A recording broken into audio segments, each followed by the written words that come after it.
Hello guys, welcome back to Skyview K Education. We are going to discuss about that genetic code part 1. तो आज हम genetic code start कर रहे हैं. तो लेट्स फोकस. एंड ये genetic code है, उसमें 1 to each and every line आपको याद रखनी है और ईच एंड एवरी लाइन में समझाने की ट्राई करूँगी. तो इस वजह से आपको अच्छे से याद रहे वैसे ही मेरी कोशिश रहेगी. ओके, तो आपको ये जो पार्ट है उसके बारे में एंड तक देखना ज़रूरी है, तो ही आपको ये लेक्चर समझ में आएगा. ओके गाइस, ओके चलिए हम स्टार्ट करते हैं अब. During replication and transcription nucleic acid copy. तो हमको जैसे कि पता है कि रेप्लिकेशन की जब प्रोसेस होती है, रेप्लिकेशन में क्या बनता है, डीएनए में से डीएनए जब बनता है तो रेप्लिकेशन होता है, एंड डीएनए में से आरएनए बनता है तो उसको बोलते हैं ट्रांसक्रिप्शन. ओके, तो यहाँ पे जो deoxy nucleic acid and ribonucleic acid, तो ये न्यूक्लिक एसिड तो एक न्यूक्लिक एसिड में से दूसरा न्यूक्लिक एसिड बन रहा है. ओके, तो यहाँ पे यही बताया गया है कि न्यूक्लिक एसिड कॉपी हो रहे हैं. Okay, this process easy to conceptualization on the basis of complementary. तो ये जो प्रोसेस है कौन सी, रेप्लिकेशन एंड ट्रांसक्रिप्शन, ये इजीली समझ में आती है बेसिस ऑफ कॉम्प्लीमेंट्री. तो कॉम्प्लीमेंट्री हमको पता है गई, जैसे कि ये जो डीएनए की स्ट्रैंड है, डीएनए के स्ट्रैंड में क्या होता है कि ये मानो कि A T G C. Okay, तो ये जो डीएनए की स्ट्रैंड है उसमें से कॉपी बनेगा, दूसरा डीएनए उसका रेप्लिकेशन हो रहा है, तो हमको पता होगा तो उसका कॉम्प्लीमेंट्री कौन सा होगा. ए के सामने क्या आएगा, टी, टी के सामने ए, जी के सामने सी, सी के सामने जी, एडीजीसी. ओके, तो जैसे कि डीएनए की जो स्ट्रैंड है उसकी कॉम्प्लीमेंट्री के बेसिस पर हमको पता लग जाएगा कि ये जो स्ट्रैंड है वो सामने वाली कौन सी होगी. ओके, कौन सी बनेगी, न्यूली सिंथेसाइज स्ट्रैंड कौन सी होगी. वैसे डीएनए में से आरएनए बनेगा तो वो भी हमको कॉम्प्लीमेंट्री के बेसिस पर पता लग सकता है. Okay, but translation require transfer of genetic information from a polymer of nucleotide polymer of amino acid. But यहाँ पे क्या है, ट्रांसलेशन की जब प्रोसीजर होगी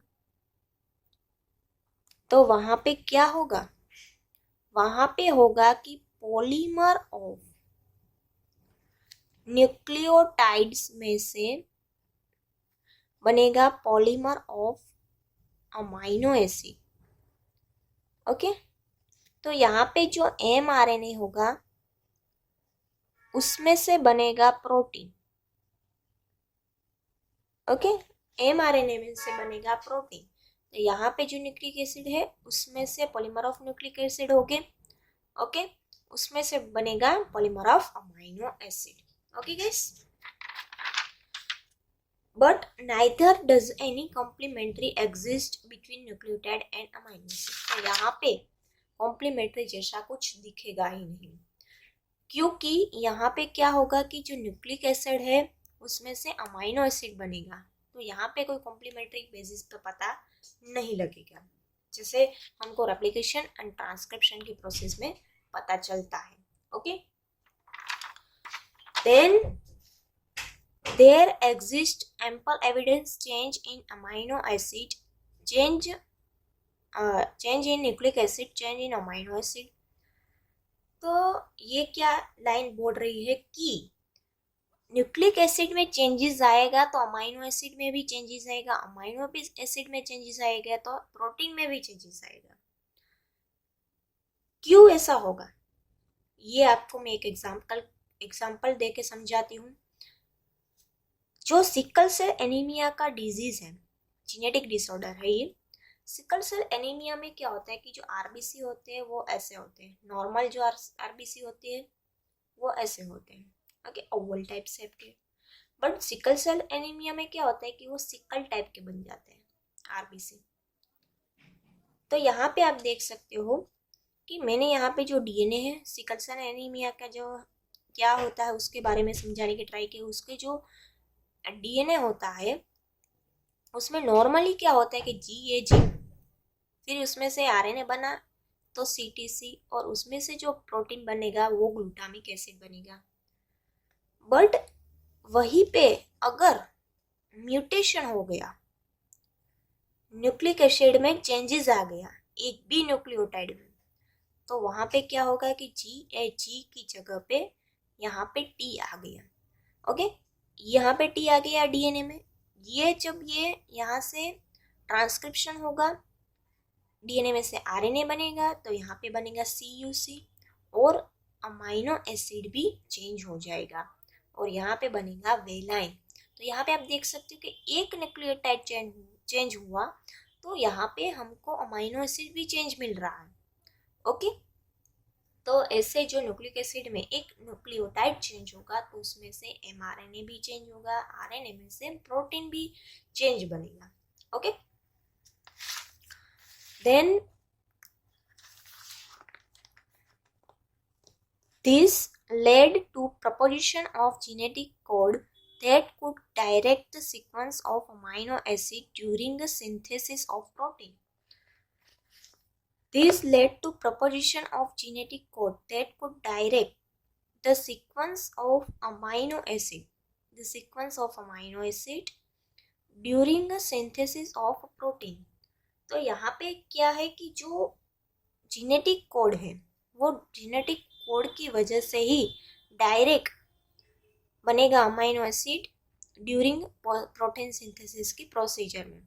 जेनेटिक कोड होगा कोई भी, उसमें से ही अमाइनो एसिड बनेगा।